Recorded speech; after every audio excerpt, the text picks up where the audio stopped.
Uraian data rincian perolehan suara pasangan calon gubernur dan wakil gubernur, nomor dan nama pasangan calon. 1. HM Ridwan Kamil dan Haji Suswono. 1718160. 2. Komjen Pol Purnawirawan Dharma Pongrekun SIK MM Hum dan Dr. Insinyur R. Kunwardana Abiyoto MT 459230. 3. Dr. Insinyur Pramono Anung Wibowo MM dan Haji Rano Karno SIP atau Sidul 2183239. Uraian data suara sah dan tidak sah.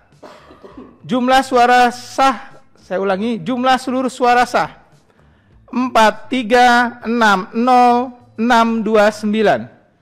Jumlah suara tidak sah 363764. Jumlah suara sah dan tidak sah 4724393. Sebelum saya sahkan, saya minta pendapatnya dari pasangan nomor 1, 2, dan 3. Pertama, apakah ada ketidakcocokan dari data yang disampaikan? Sudah cocok? Sudah cocok tuh. Nomor 2, sudah cocok? Nomor 3, sudah cocok?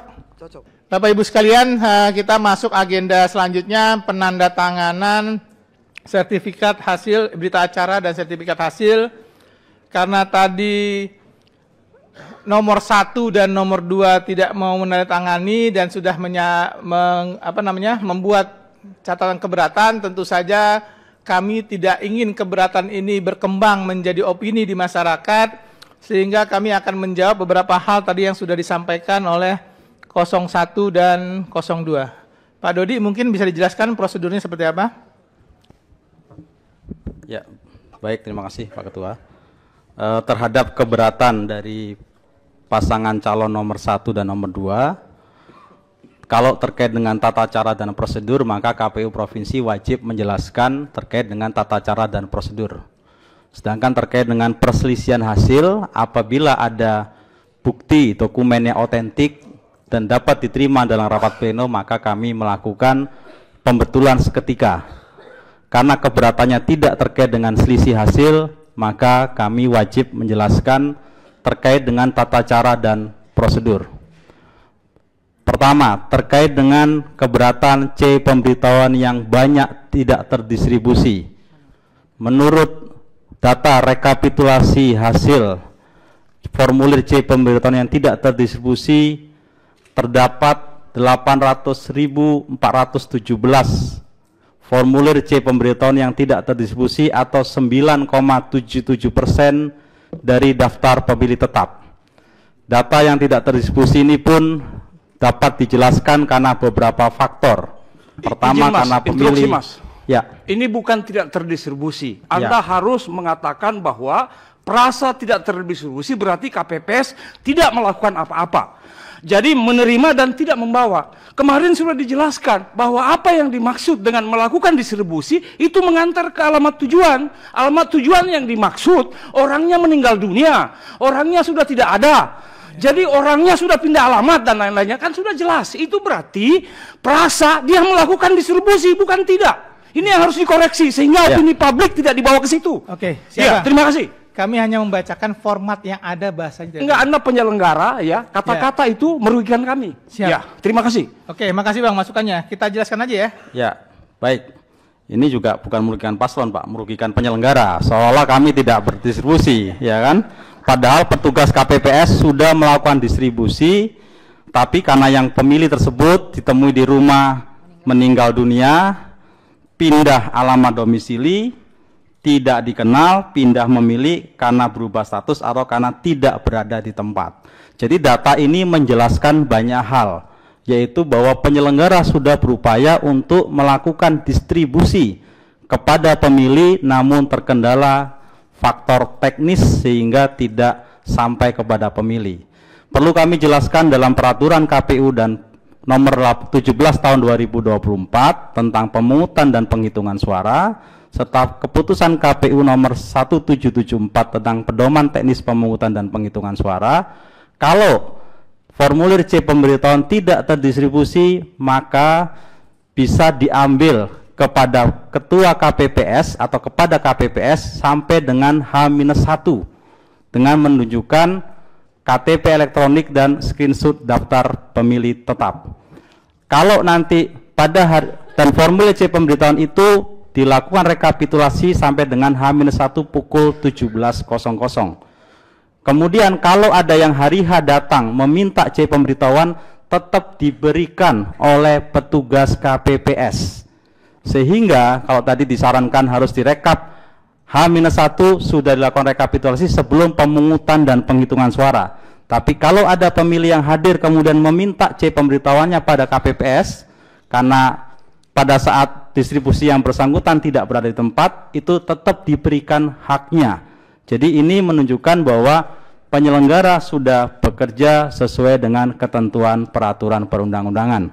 Yang kedua, terkait dengan tingkat partisipasi. Di dalam undang-undang pemilihan tidak diatur bahwa tingkat partisipasi menentukan keabsahan atau legitimasi hasil penyelenggaraan pemilihan. Maka kami akan melakukan penelitian dan kajian dan studi lebih lanjut dengan melakukan penelitian kenapa voting turnout atau tingkat partisipasi ada pemilih yang tidak hadir. Bisa jadi faktor teknis, misalnya karena sedang keluar kota pada hari H, sedang sakit, atau sedang tidak berada di tempat, atau karena memang faktor pilihan, karena memilih adalah hak, bukan menjadi kewajiban. Ini tentu juga kita hormati dan kita hargai. Artinya dari proses nanti evaluasi itu akan menunjukkan apa faktor-faktor pemilih tidak hadir ke TPS, dan kami akan menunggu studi atau kajian atau riset lebih lanjut supaya kita bisa menjawab dengan objektif dan faktual apa penyebab pemilih tidak hadir ke TPS. Dan tentu saja hal tersebut tidak mempengaruhi dari legitimasi hasil pemilihan. Kemudian terkait dengan apa lagi?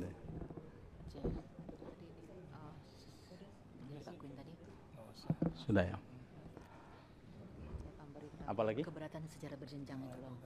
Kemudian terkait dengan keberatan-keberatan saksi sudah ditindaklanjuti oleh jajaran penyelenggara dari tingkat rekapitulasi tingkat kecamatan oleh PPK, rekapitulasi di tingkat kabupaten kota, seperti misalnya terkait dengan dugaan-dugaan pemungutan suara ulang. Kami pada H-1 sebelum rekapitulasi tingkat provinsi juga sudah berkoordinasi dengan Bawaslu Provinsi, dan sampai dengan tanggal 6 Desember kami tidak mendapatkan rekomendasi pemungutan suara ulang. Di dalam Undang-Undang nomor 10 tahun 2016 dan Peraturan KPU nomor 17 tahun 2024 terkait dengan pemungutan suara ulang, itu dapat dilakukan pertama karena rekomendasi dari Panwascam, Bawaslu Kabupaten Kota, Bawaslu Provinsi, atau karena putusan Mahkamah Konstitusi. Sampai dengan H-1 kemarin kami tidak mendapatkan rekomendasi pemungutan suara ulang. Sehingga dengan demikian kami juga mengapresiasi kerja keras dari para penyelenggara ad hoc, PPK, PPS, dan KPPS. KPU Kabupaten Kota berhasil menyelenggarakan penyelenggaraan pemilihan dengan zero pemungutan suara ulang.